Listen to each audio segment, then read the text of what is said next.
Hi, welcome to MooMooMath. Today we're going to look at solving some trig equations, but we've been working on identities in this unit, and I thought this was a cute little funny to kind of brighten your day. Okay, so I'm going to go over the odd, even, and the cofunctions that we learned in the last video. So we're going to simplify these. So we have tangent of pi halves minus x. That one is a cofunction. So let's look at our cofunctions. We know that simplifies to cotangent of x. So this one is going to be cotangent of x. So we were looking at this cofunction to get our cotangent. Now, cotangent of negative x, that's an odd even. So let's look at our odd evens. Okay, cotangent is an odd function. That means the cotangent of negative x is equal to the negative cotangent of x. So let's simplify that one. So this is going to be the negative cotangent of x. Now, when we simplify that, we have basically a positive 1 times a negative 1. That's negative cotangent, and when you have a cotangent times a cotangent, that's cotangent squared x, and there is our final answer. So there's one simplifying cofunctions and odd even. So let's look at one more of those. Let's look at secant theta of sine of pi halves minus theta. So sine of pi halves minus theta is just going to be cosine theta. So let's simplify this part to cosine of theta. And we're going to multiply secant theta times cosine theta. Well, we know secant is 1 over cosine. That's a reciprocal identity times cosine theta. Well, that's just simple. That's just 1. So this simplifies to 1. So there's an example of a cofunction and then an odd even with a cofunction. Now the second part of our warm-up is just going to be going over another verify. This one's a little bit different. So let's jump in. We've got this left side that we have two binomials. So let's go ahead and FOIL it together or multiply it together. So 1 times 1 is 1. 1 times secant is positive secant x. Then the inner is negative cosine times 1, which is negative cosine of x. And then we're going to have a negative cosine times a positive secant, which is negative cosine x times secant x. Okay, well, let's simplify this one. We know that secant is 1 over cosine. We just looked at that in the warm-up, times cosine. So that's just going to simplify to 1. So on this side, I'm going to have, let's bring the 1 minus secant x minus cosine x minus, and all this is 1. So we've simplified the left side so far, and then what do we notice? 1 minus 1 is 0, so they just cancel out. And so I just have secant x minus cosine x. Now let's go down and let's look back at what we're trying to get to. We're trying to get to tangent and a sine. Well, we have a secant and a cosine. This is a product. This is a difference. So whenever you have two terms like this, what you want to do is add them together by getting a common denominator. So let's go ahead and write this in terms of the same function. So we're going to change the secant to a cosine so they can kind of talk to each other. And then cosine, of course, is just cosine x over 1. Now to get a common denominator, I'm going to have to multiply this second term by cosine. So let's multiply by cosine x and cosine x. So what do we get? We get 1 minus cosine squared x on top all over cosine x. Now, I hope you recognize this identity. 1 minus a cosine squared. Whenever you have a cosine squared, you're going to look for Pythagorean identities. Well, indeed, that is one. 1 minus cosine squared, that's sine squared x all over cosine x. Now notice, every single time I bring everything down, denominator and everything. So what does this leave me with? This leaves me with sine x over cosine x times another sine x. And hopefully you're starting to see it. What do we know sine over cosine is? That's tangent. So tangent of x times sine of x. And that is equal to exactly what we wanted. Tangent of x times sine of x. So there was a identity we had to work through. Once you get to here, give it a check and you're good to go. Okay, so that was our second part 2 of our warm-up. I just wanted to go over another identity. The more you see, the better you're going to get at them. Okay, so we're starting solving today. What is solving? It just means finding solutions. So a linear function, we know we'd subtract 3 from both sides, and x would be 5. On this one, when you have a quadratic, we know we got to factor those. And we're going to get x minus 6, x plus 2, and set that all equal to 0. And so x is a positive 6, and x is a negative 2, because each binomial would then be set equal to 0, right? So I'll write that step in between here. So you'd have x minus 6 is equal to 0, therefore x is 6, and x plus 2 is equal to 0. Therefore, x is negative 2. So remember that step because we're going to be using that with trig functions today. Okay, so let's start with our first example. And this one's just really about collecting like terms. So we have sine of x plus root 2 is equal to negative sine of x. So we want to collect our like terms. So let's bring this sine x to the other side. So let's subtract a sine x. So we have the square root of 2 on the left side, and on the right side we have negative 1 plus negative 1, which is negative 2 sine x. So now we need to get the sine x by itself, so let's divide by negative 2.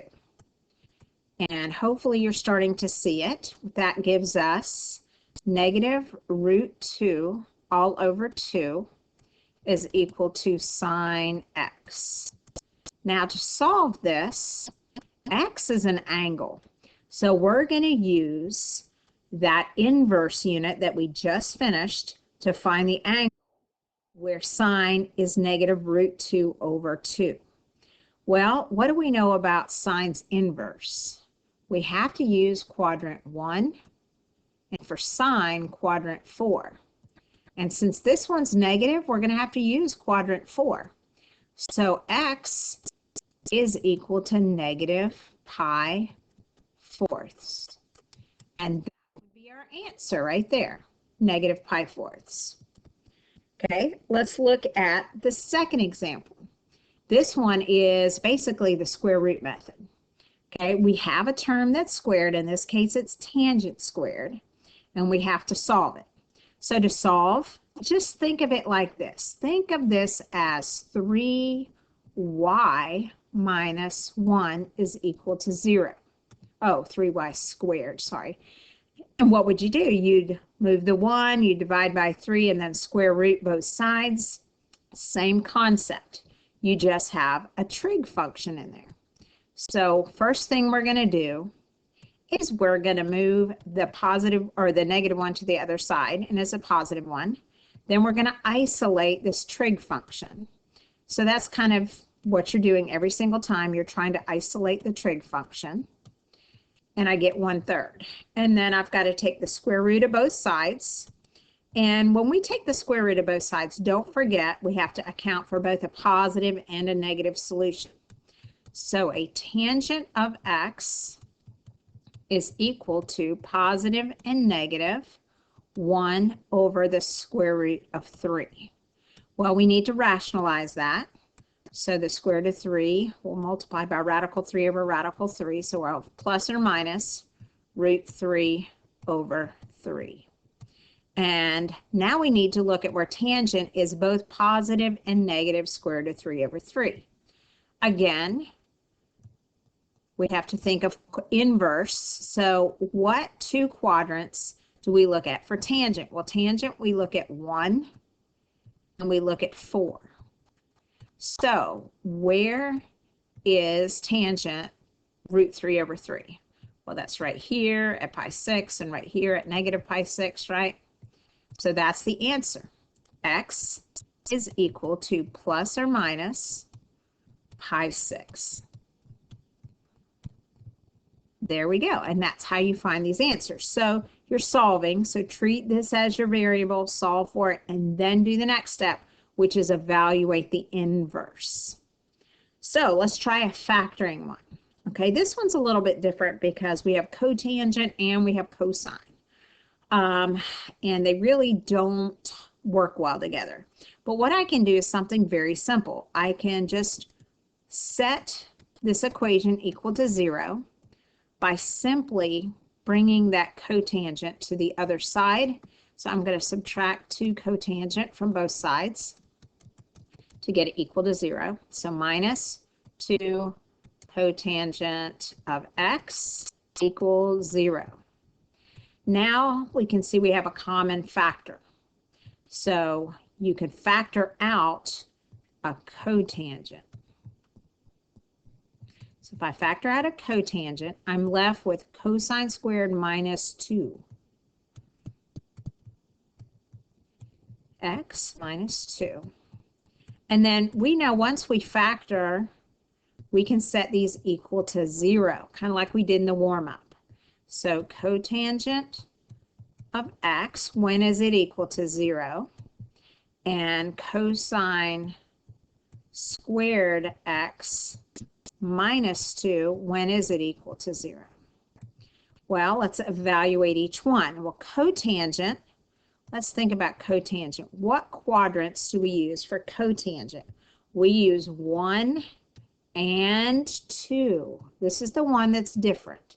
It's not the same as tangent. Tangent, we use 1 and 4. Cotangent, we use 1 and 2. So where is cotangent 0? Right here at pi halves. That's where tangent is undefined. So x, or our angle, our solution, is pi halves for this binomial, or for that factor. So pi halves is the answer to the cotangent portion of it. Now let's solve the cosine portion. Okay, we have this binomial. Cosine squared is equal to 2, square root both sides. And we have, where is cosine x equal to positive and negative square root of 2? I hope you're thinking, well, the square root of 2 is greater than 1, so this one has no solution. So this side of it has no solution. So that means our equation only has one answer, which is pi halves. That's the only solution to this problem. Okay, now I want to stop before we do any more examples. I have 3 more to look at. There are just different types of solving, and you have to attack them different ways. But I want to talk about the 2 ways to write your answers. So we have writing what's called general solutions. And that would be solutions if we were looking at sines, cosine, tangent, cotangent, secant, cosecant on an entire domain. Which functions do we know have a period of 2 pi? Well, we know sine has a period of 2 pi. We know cosine has a period of 2 pi. We know cosecant has a period of 2 pi and secant has a period of 2 pi. So we need to look at all the solutions on a full cycle and then beyond that. Okay, the two functions that have a period of just pi are tangent and cotangent. So when we go to write these general solutions, meaning all solutions for the entire function, we have to think about these periods.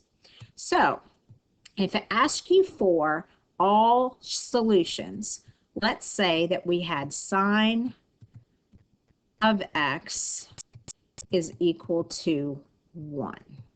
And we want to know what angle works for all solutions. Well, we know the answer is pi halves. That's where sine is 1. But then we need to look at the general solution, which means, well, what if it goes on forever? Well, we would add to it and subtract a full cycle, which is 2 pi n. That means it's going to happen at pi halves, and then if we add a 2 pi to it, it's going to be 5 pi halves, and then add another 2 pi to that, and that would be 9 pi halves. So we're adding or subtracting 2 pi to get all solutions. So that's how we write our answer. It would be this position plus 2 pi n. I'm sorry, I forgot to put the n here. What the n represents is n can be any integer that we would then multiply it by, where n is an integer 1, 2, 3. So we'd add 1 circle, 2 circles, 3 circles, 4 circles.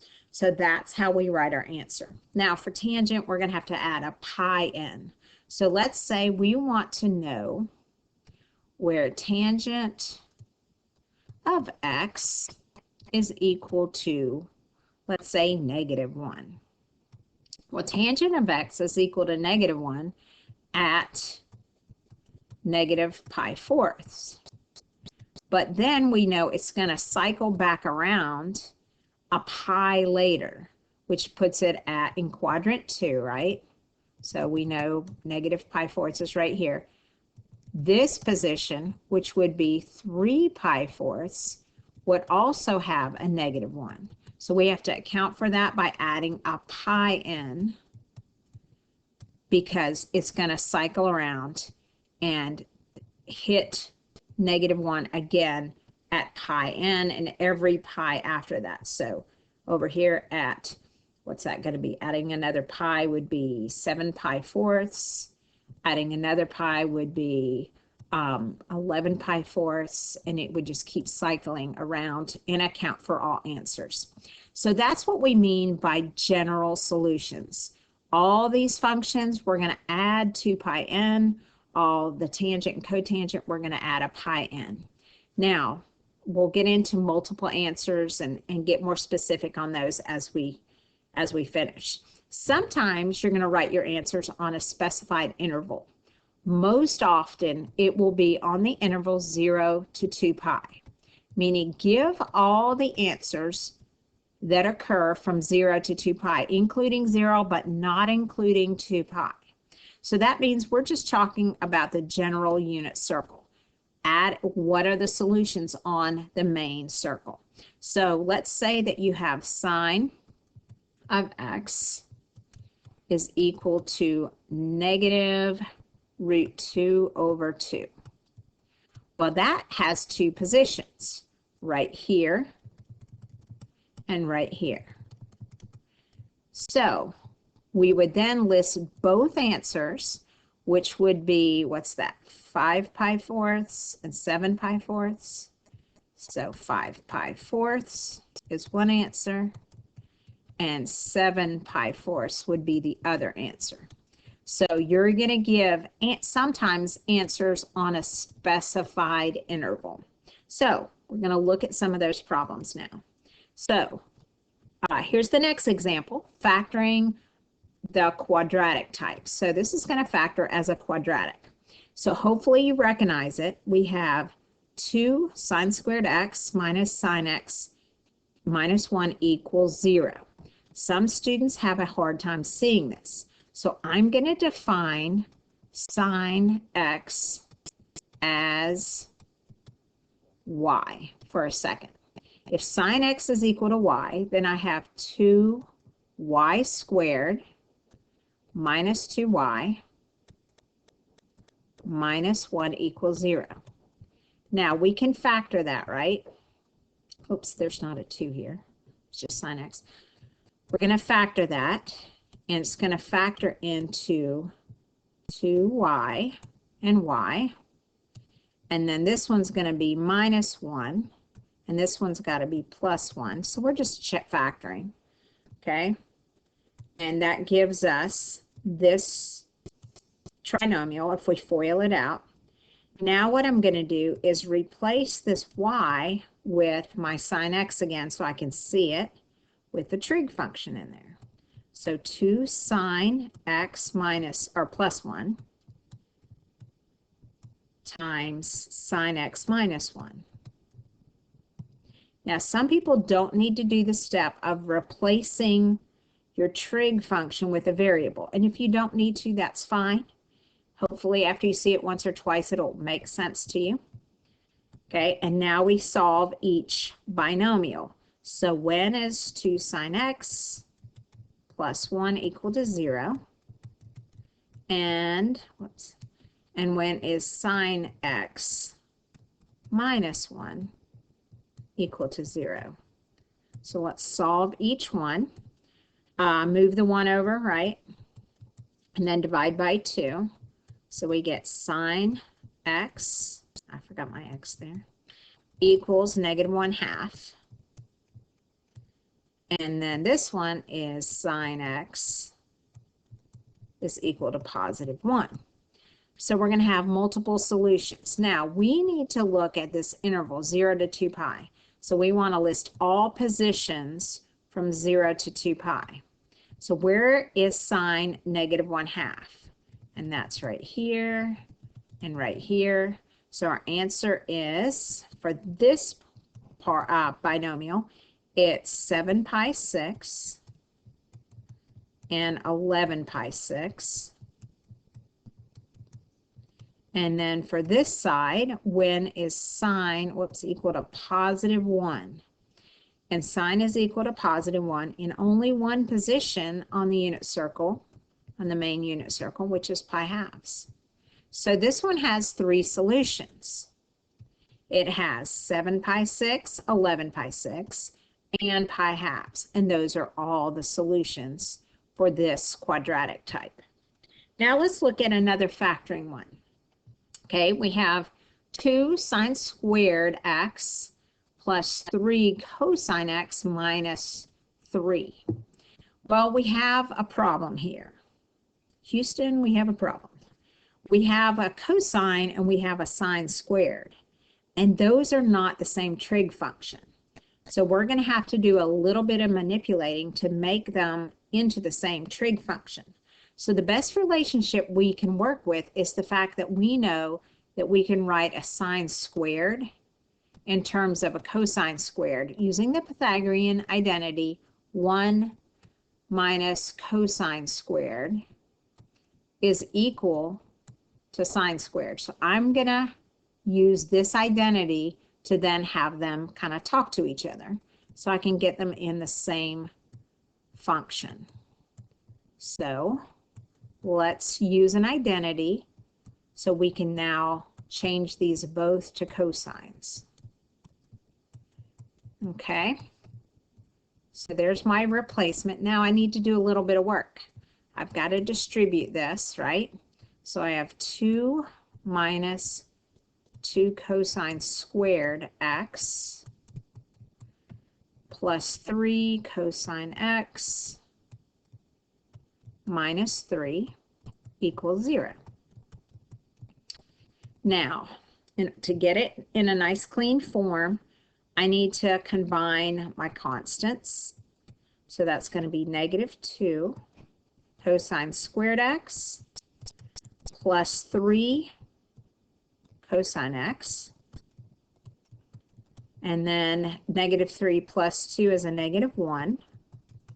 is equal to 0. Now, I don't know about you, but I don't like to factor with the lead coefficient of that's negative. So I'm going to multiply the entire function by -1, and then it'll make it a little cleaner to factor it. So I've got 2 cosine squared x minus 3 cosine x plus 1 equals 0. And let's factor that. So we got a cosine 2 cosine x times a cosine x. That's going to give me 2 cosine squared x. I'm going to get they're both negative, so -1 minus 1 equals 0. Okay, if you don't like to factor, I'm just doing guess and check. But if you don't like that, you can rewrite this as 2y squared minus 3y plus 1 equals 0. And then use your a times c method. So what multiplies to 2, that adds to -3. And rewrite the middle to -2y minus y. And do it the long way. Or you can use guess and check. I'm using guess and check. Okay, and then I've got it factored. So I set each set of factors equal to 0. So where does 2 cosine x minus 1? Where is it? 0. And where is cosine x minus 1 equal to 0? Well, let's solve it. So cosine x is equal to positive 1/2. And then cosine x is equal to positive 1. Okay, cosine x is equal to positive 1/2 in or at pi thirds. And cosine is equal to 1 at the angle 0. So those are the two answers. Now we're looking for all positions 0 to 2 pi. So let's go back and find the other position where cosine is 1/2, and that is at 5 pi thirds. So this one has 2 solutions on 0 to 2 pi, and this one only has 1 because we're looking 0 to 2 pi but not including 2 pi, so it's just 0. So this equation has 3 solutions, 2 for where cosine is positive 1/2 and 1 where cosine is 1. Okay, I'm going to do one more that's this type of problem where we have different trig functions. Now this one's a little bit different because we don't have what we call a linear term or a term that's not squared. We have squared terms. So I want to get these to talk to each other, and what seems easiest to me is to use the fact that cosine squared x, use that Pythagorean identity, is equal to 1 minus sine squared x. So now I can switch these so they're both in terms of sine. So I'm going to bring down my left side, 3 sine squared x minus 1 is equal to 1 minus sine squared x. So I've just used an identity for that one. Now let's combine our like terms. So we're using an identity, combining terms. I'm going to subtract 1, and then I'm also going to add sine squared and combine things. So I'm going to add a sine squared to our, I already have 3 sine squared. So if I add a sine squared to that, that's pretty easy. That's 4 sine squared minus 2. -1 is 2, is 0. So let's see, sine squared x is equal to 2 divided by 4, or just 1/2. So I have a sine squared is equal to 1/2. Then we have to take the square root of both sides. So that leaves me with sine x is equal to plus or minus 1 over root 2. Well, if I go to rationalize that, I multiply by root 2 over root 2, and that gives me positive and negative root 2 all over 2. So where is sine of x equal to positive and negative root 2 over 2? And this one is not giving me a specific interval, so I'm going to write my general solutions. So let's talk general solutions for a minute. General solutions mean all answers forever. So we have to think about where sine is equal to positive root 2 and negative root 2. So we know that's at the 45. So right here, right here, right here, and right here on the unit circle. So that's at pi fourths and 3 pi fourths. So the positive is at pi fourths. The negative is at 3 pi fourths. And we're talking about all solutions. So I know that I've got x would be equal to pi fourths plus 2 pi n, meaning it's going to keep cycling around. The other positive position is going to be right here at 3 pi fourths. So x is equal to 3 pi fourths plus 2 pi n. And then it's negative right here and right here. So that's going to be 5 pi fourths plus 2 pi n. And then the last position would be at 7 pi fourths plus 2 pi n.